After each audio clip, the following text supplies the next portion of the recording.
Hello दोस्तों, स्वागत है आप सभी का आपके पसंदीदा YouTube platform the notebook global academy पे। हम लोग बात करेंगे जो पश्चिमी एशिया में जो अस्थिरता फैली हुई थी, जो हालांकि नया नहीं है, अभी बहुत समय से लगभग 3-4 माह से ऐसे ही चला हुआ आ रहा है। फरवरी में 28 फरवरी के आसपास ये घटनाएं शुरू हुई थी। हालांकि अगर देखा जाए तो पिछले वर्ष 2025 में नवंबर दिसंबर से ही कुछ न कुछ ईरान और इजराइल के बीच या ईरान और यूएसए के बीच में ऐसी चीज़ें चल रही थी, जिसमें शुरुआत में आपने देखा था कि जो पाकिस्तान का जो सेनाध्यक्ष था, जो गया हुआ था वहाँ पे अमेरिका में, उसके बाद से वो लौट के जब ईरान गया था, उसी के कुछ समय बाद से वहाँ के परमाणु जो मुख्य रूप से जो संयंत्र के स्थान हैं, प्लेसेस हैं, वहाँ पे अमेरिका के द्वारा हमला किया गया था। ऐसा बताया जा रहा था उस समय कि मुनरो के द्वारा ये सारी जानकारी जो है शेयर किए गए थे यूएस को, और यूएस ने उस पर सटीक हमला किया हुआ था। हालांकि यह युद्ध तो 28 फरवरी से शुरू हुआ था, बीच में पाकिस्तान के मध्यस्थता के कारण, उसके बाद से भी और भी पूरे देशों के प्रयासों के कारण बीच में यह युद्ध थोड़ा सा शिथिल पड़ गया था। बंद तो नहीं हुआ था, लेकिन शिथिल पड़ गया था। और उस शिथिल पड़ने के कारण जो है कुछ जो जहाज़ों का आवाजाही है वो शुरू हो गया था, शुरू चल गया था, या यहाँ पूर्ण रूप से शुरू हो चुका था।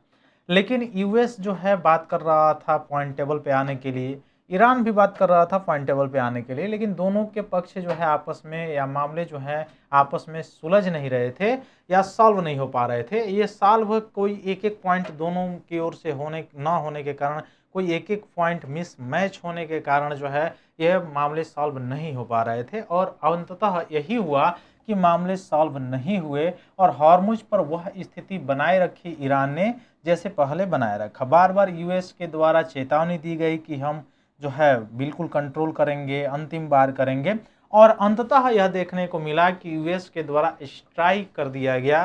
किसके ऊपर? ईरान के ऊपर।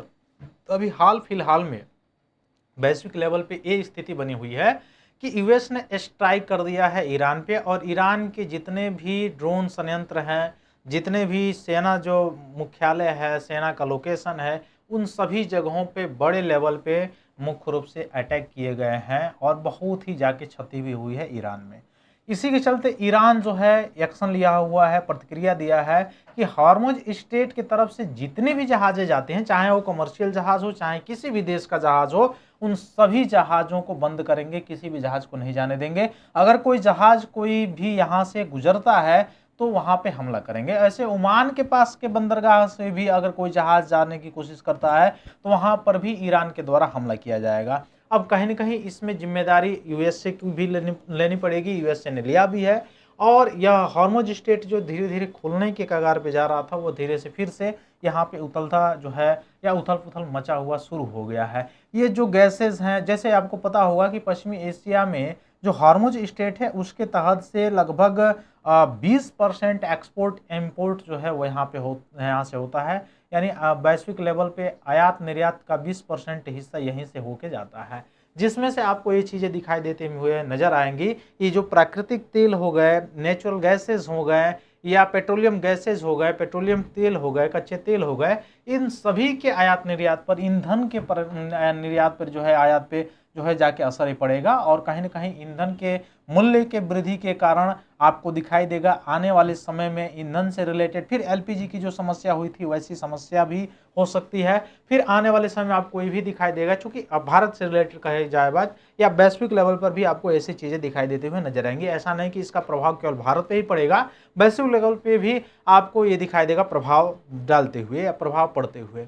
अभी विदेश मंत्रालय के द्वारा, भारत सरकार के विदेश मंत्रालय के द्वारा भी ये वक्तव्य जारी किया गया है कि व्यापार को, अंतर्राष्ट्रीय व्यापार को बाधित करना ये कहीं न कहीं जो है निंदनीय है, और अंतर्राष्ट्रीय व्यापार को बंद नहीं किया जाना चाहिए, है ना। तो जो भी आपकी समस्या है उसको सुलझाने का प्रयास करना चाहिए, न कि अंतर्राष्ट्रीय व्यापार को बंद कर देना। क्योंकि वैश्विक लेवल पे ये जो चीज़ें चल रही हैं, या इससे जो प्रभाव डाला गया, प्रभाव पड़ा हुआ है, ये कहीं न कहीं आने वाले समय में मानवता से लेकर सारी चीज़ों को प्रभावित करने वाली हैं।